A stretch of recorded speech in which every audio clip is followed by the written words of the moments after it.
Crossover, it's one of the buzzwords of the car industry, and Audi's Allroad has been one of the pioneers of the formula. Part luxury wagon and part high-riding SUV. Since 2001, the off-roady version of the A6 wagon has given people who want some of that go-anywhere chunkiness a healthy dose of city suave. And this latest update to the Allroad doesn't alter the equation. It still borrows its wagon body from the regular Audi A6 Avant or wagon, but it adds some body trimmings to give it a bolder look. It's also got the adjustable height air suspension, which has been a hallmark of Allroads since that very original. So you can lower it right down into dynamic mode for sportier driving, lower the centre of gravity, or bung it right up into Allroad. Gives you an extra 45mm of ground clearance, so it can actually give you a fair bit of clearance over much tougher tracks. Not that the Allroad's about to follow a Land Cruiser into the scrub, that's just not what it's about. It's more about belting through the suburbs and doing it in comfort, lots of it. And it does that no problems. The Allroad is really impressive in the way it devours bumps, especially speed humps. It is super supple, perfect for the worst your local council can throw at you. Yet it's also super confident and loaded with grip through the corners. It's the sort of car that makes lighter work of faster bends. You pitch it in and it sits quite flat, and it also deals with any imperfections really nicely. It's brisk too. The 3-litre V6 is absolutely loaded with torque, and you squeeze the throttle and it's got plenty of go just about anywhere.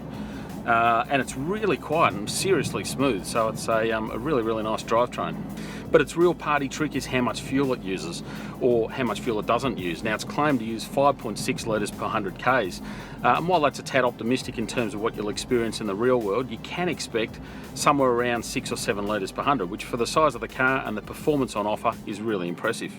And really, that's the sort of thing that makes the Allroad so appealing. You get that SUV look partially, you get the ability to go over something a little bit rougher, but without so many of the compromises, particularly the leaning through the bends, which those higher riding SUVs can get.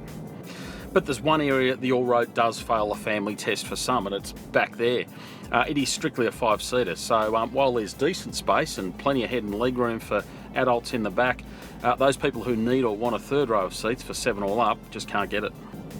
The price too is towards the steeper end of the luxury SUV set, and even while this car is $6,000 cheaper than the previous Allroad, you're still talking upwards of $112,000, so plenty of coin.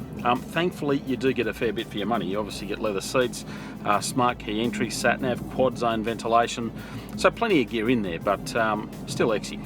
So it's decent value then, but no bargain. But so is Audi's Q7. It's actually cheaper than this again, and you also get the 7 seats, and that one's slightly bigger. So then, what's the point of the A6 Allroad? Why wouldn't you just buy a Q7, save a bit of money? Well, despite their similarities, they're actually aimed at very different buyers. So this one's more about being a bit different, flying a bit under that SUV radar, all while driving really nicely, much more like a passenger car. And in that regard, there's plenty to like. It's a fantastic luxury wagon, and one that goes a bit further than most.